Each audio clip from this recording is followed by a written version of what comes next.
I am back with another video. This news bulletin has new stories from Ethiopia, Eritrea and Sudan.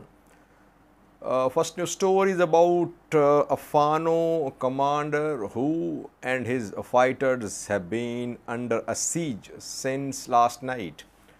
For around 24 hours, the Fano commander has been under siege. Last night, he released a message of support from the people of the area.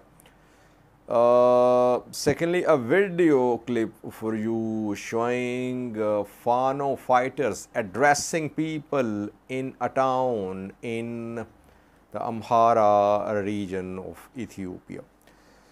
Thirdly, dozens of vehicles of World Food Programme were seen yesterday moving from Logia in Afar towards Addis Ababa reportedly. We know that World Food Programme has suspended food delivery to entire Ethiopia, to Tigray, Afar, Amhara. So why was this a convoy on the move from Afar? Is WFP wrapping up its operations in Ethiopia? Fourthly, viewers, Eritrea is facing shortage of dollars. Ethiopian Airlines has confirmed that Eritrea is facing the shortage of foreign currency, dollars. And that is why Ethiopian Airlines flight operations to Eritrea have been affected. Ethiopian Airlines is facing this problem in two countries, two African countries, Eritrea and Nigeria. Lastly, Sudan, viewers, where, as I reported yesterday, a 3-day ceasefire has been agreed by the parties. Saudi and American observers have issued another warning when they announced the agreement on ceasefire. Some journalists have been shot dead in Khartoum by rapid support forces. And lastly, a video for you from Chad-Sudan border. I have been regularly updating you about new aspect of this war, that Chadian military is now involved. Chadian military fought against rapid support forces in Darfur a few days ago. Several Chadian soldiers were injured and killed too, and yesterday Chadian president was seen in border area on Chad-Sudan border. Now we have a clip for you showing the mobilization of Chadian military on Chad-Sudan border. Firstly, viewers, a Fano commander is under siege. He is asking for support since yesterday. Ethiopian military has been trying to arrest him. He was surrounded by security forces yesterday. It was said he managed to break the siege once, but he could not flee, still under siege. His name is Agai Adamso. And dozens of his comrades, fighters are under siege in West Armachio. West Armachio is the zone of Amhara region which shares border with Sudan. It's very strategic area because this zone is used by armed factions to move to Sudan and to move from Sudan into Ethiopian territories, into the Amhara region. Abdul Rafi town is in West Armachio, and Ethiopian army has been trying to man this entire border. We know that, and we have seen attacks on Ethiopian territories from Sudan in this zone. Several attacks have happened. Ethiopian army, Ethiopian government, Amhara government in the past accused Tigray fighters, Kemet fighters that they were based in the area adjacent to West Armachio on Sudan side of Sudan-Ethiopia border. So this area is very strategic. And Ethiopian army is trying to clear the area from Fano fighters, because if Fano fighters have their bases in West Armachio, it means they can use Sudanese soil as well. And their ultimate goal in this confrontation with security forces is that Fano fighters want to have a stronghold in Sudan. Traditionally, they have not been based in Sudan. Oromo fighters of Ola, Kemant fighters, Tigray fighters, they have had bases in Sudan. Fano was never based. Armed Fano was never based in Sudan.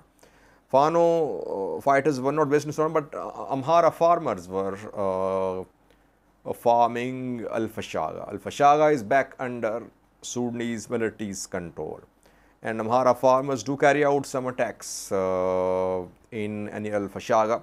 But Fano was never traditionally based in armed form on Sudanese soil.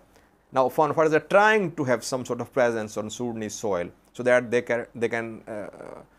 have something to fall back on if they come under serious pressure in the Amhara region. That is why Ethiopian army has launched this operation against Fano fighters.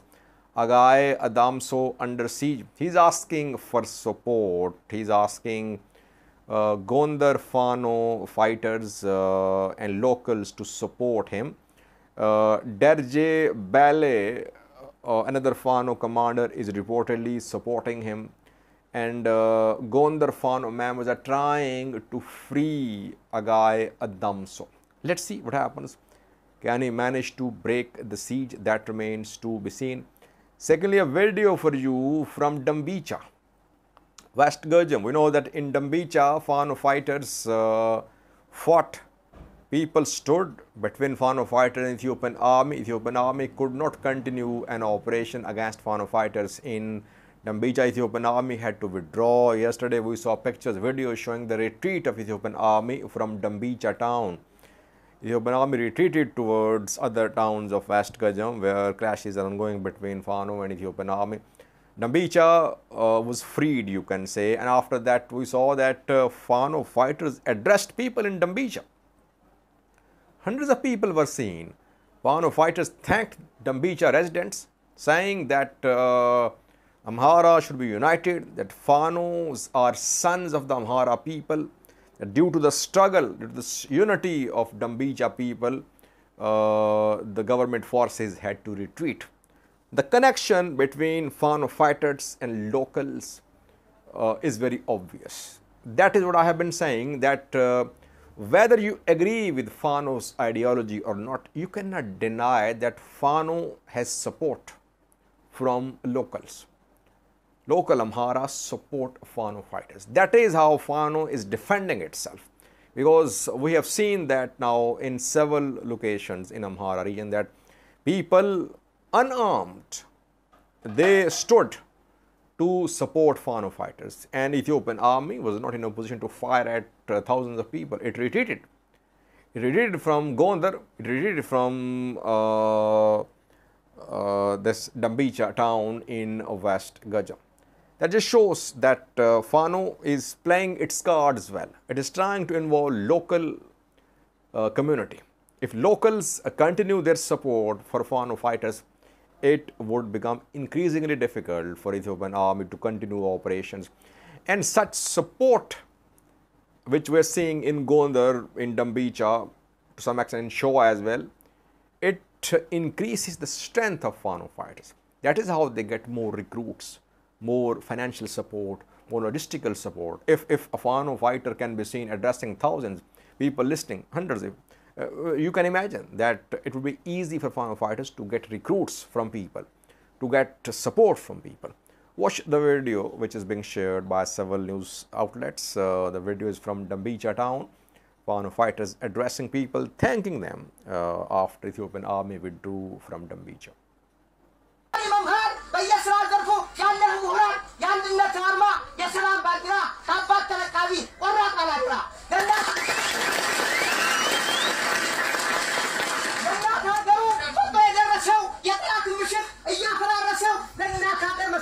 ምንም ሳይ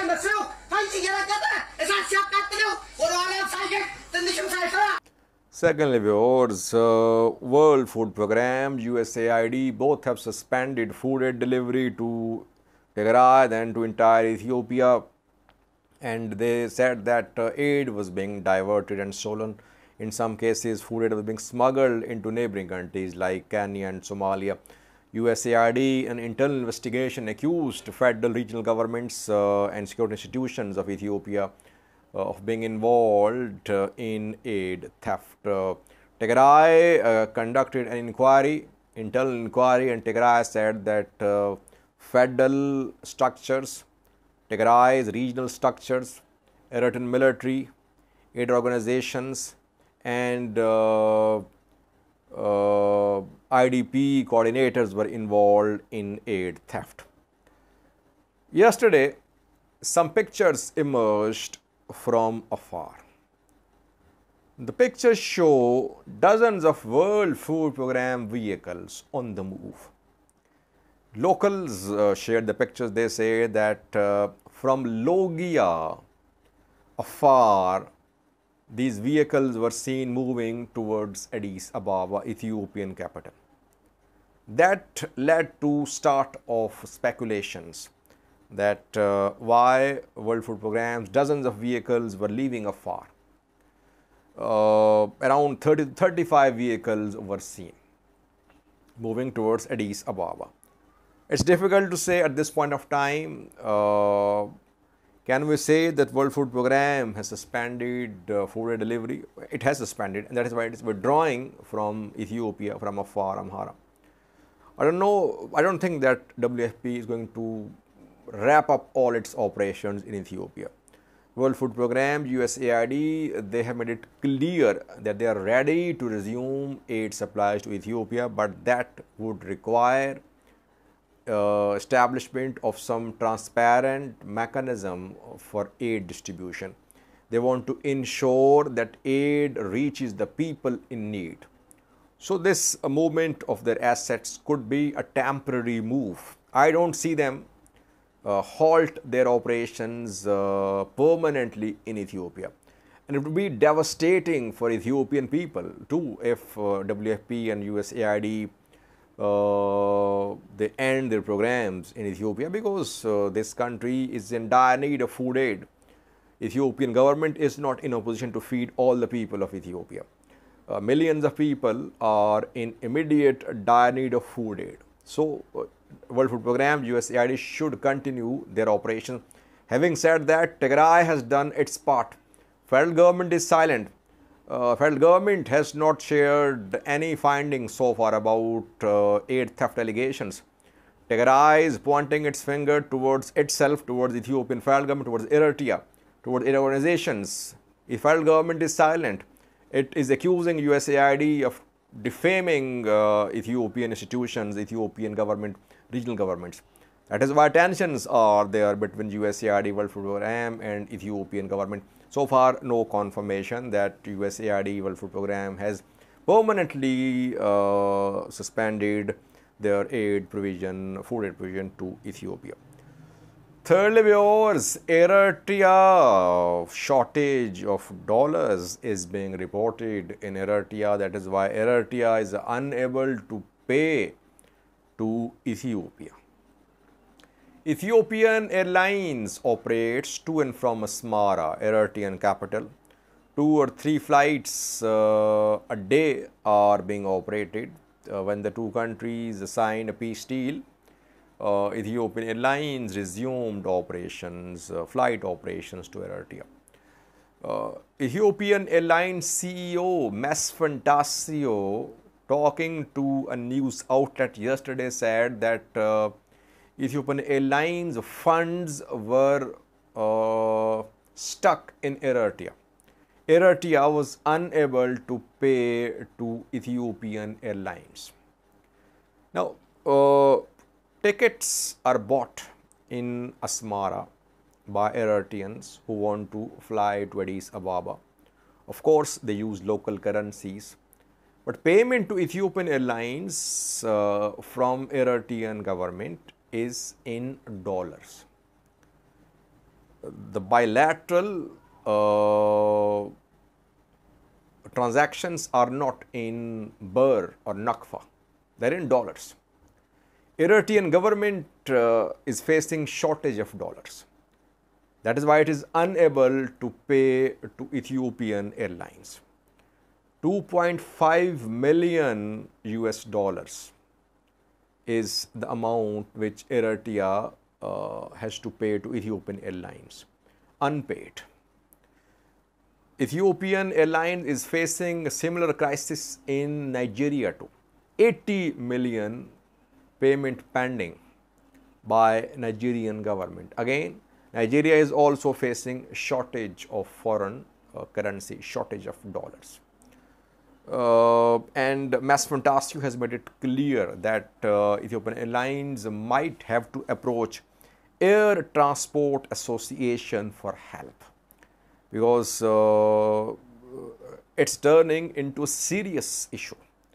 Ethiopian Airlines is trying to contact relevant bodies in Eritrea, in Nigeria, but issue is unresolved. So far, Ethiopian Airlines has not suspended flight operations to Eritrea and Nigeria. Flight operations are continuing, but Masfantasio says that the two countries have been unable to pay to the Ethiopian Airlines.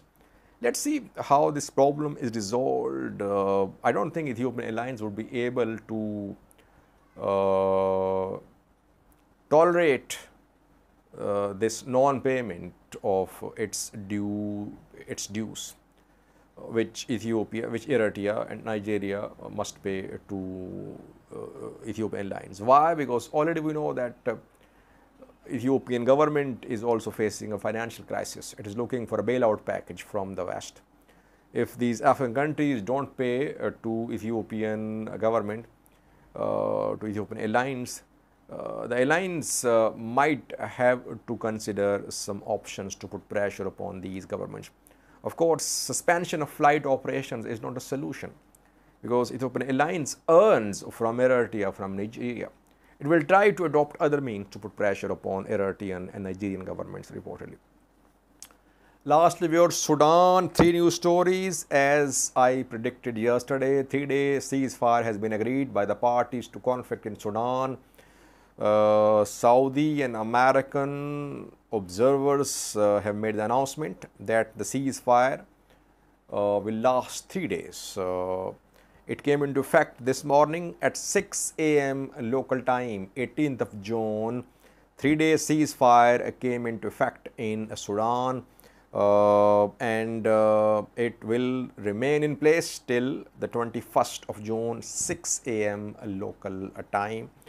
The two parties have issued statements confirming their commitment to the ceasefire. Saudi and American observers in their statement said that the ceasefire must be respected, otherwise the observers would be forced to adjourn Jeddah peace talks.